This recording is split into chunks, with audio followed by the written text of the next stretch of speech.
gang, what's up? Welcome back here to another edition of Intuitive Angling. Hope everybody's having a good day out there today, and much appreciated you guys watching the video. Today we're going to be talking about fishing line size. We've talked about fishing line a lot before in videos, as far as different applications to it.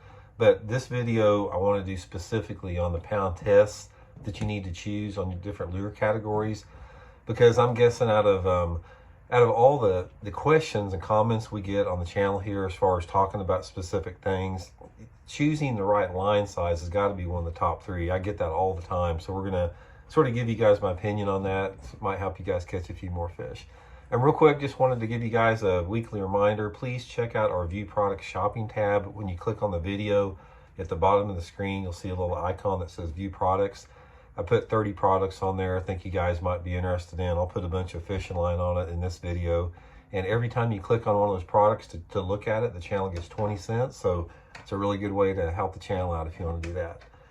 Okay, guys, fishing line. There's a lot of intricacies and detail to choosing the right size fishing line. And I'm gonna try to give you guys a foundation without getting too much in depth on this, because the video would run forever with that. But one of the first things you have to realize, and we're going to talk about mono braid and fluorocarbon. The first thing that you have to realize is you have to strike a balance. You want to strike a balance between having the heaviest line that you can get away with, which will lessen the chance of you breaking off, with the line test you're using being able to give you the maximum efficiency and presentation on the lure that you're using. So for example, what we're talking about here is you don't want to use too heavy a line on certain techniques, because you're going to take away from the effectiveness of that bait.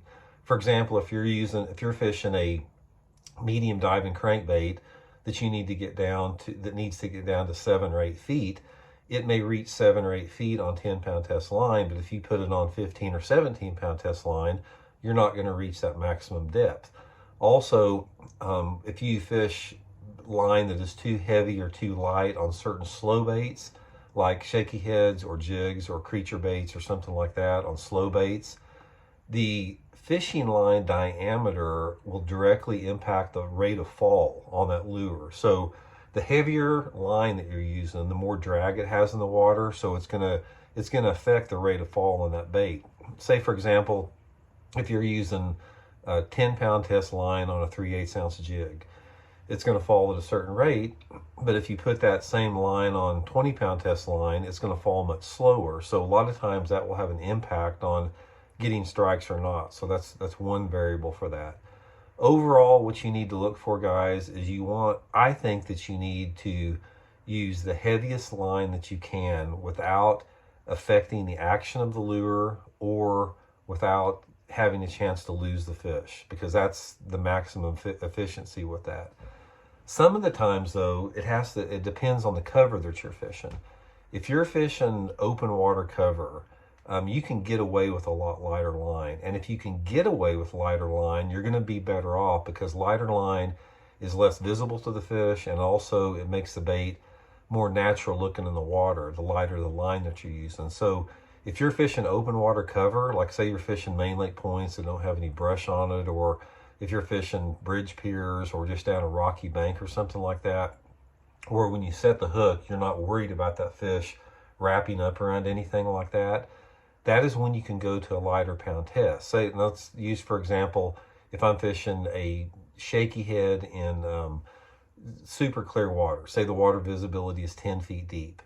If I'm fishing a clean bottom, say I'm fishing a gravel bottom or something like that, I may go down to 6-pound test line, because the 6-pound test line, being invisible and being less obtrusive and giving the bait a better action, I'm going to get more bites on it, and I don't have to worry about losing those fish. But say for example, if I'm fishing the same shaky head in that clear water, and there's maybe like a lot of standing timber around, something like that, maybe I'm fishing it around some type of brush, I may go to as heavy as 10-pound test line. Now I may sacrifice a few more bites going to the 10-pound test line, but it will equal out, because I'll be able to muscle those fish past that cover that I would have broke off on 6-pound test line.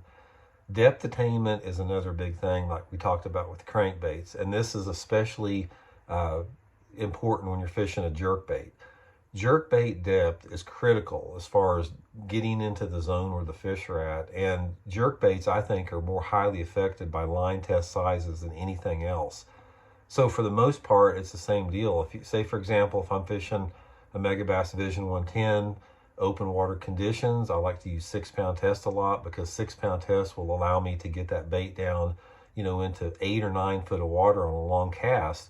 But if I put that bait on 12-pound test fluorocarbon line, like a lot of people fish it, that bait maybe only get down 5 or 6 feet deep on a long cast. So a lot of that depends on, how the fish are positioned and how deep the fish are. You sort of have to make that determination. But always keep in mind that you're looking for that balance between strength and power and the natural look and the invisibility of the line to the fish. That's a big key factor, especially when you're talking about fluorocarbon and monofilament lines.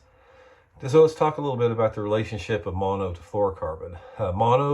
There's two characteristics of mono over fluorocarbon. It's larger in diameter, monofilament is, and it's more buoyant. It'll float more. That's why people use topwater lures with monofilament, because it doesn't sink in the water like a fluorocarbon line does. So when you're using monofilament line, always keep in mind that your test sizes are nowhere near the same. If you're using 14-pound test, or 10-pound test fluorocarbon line and 10-pound test monofilament line, 10-pound test monofilament line has the same diameter as like almost 17-pound test fluorocarbon line. So if you're using mono, it's really going to slow the rate of fall on your bait for that. It's going to give you your bait, it's going to be a little bit stiffer, your bait's not going to have as good an action, and it's going to be more buoyant. So like I said, sometimes that's a good thing if you're fishing top waters or something like that. Also, the mono is going to have a lot more stretch with that.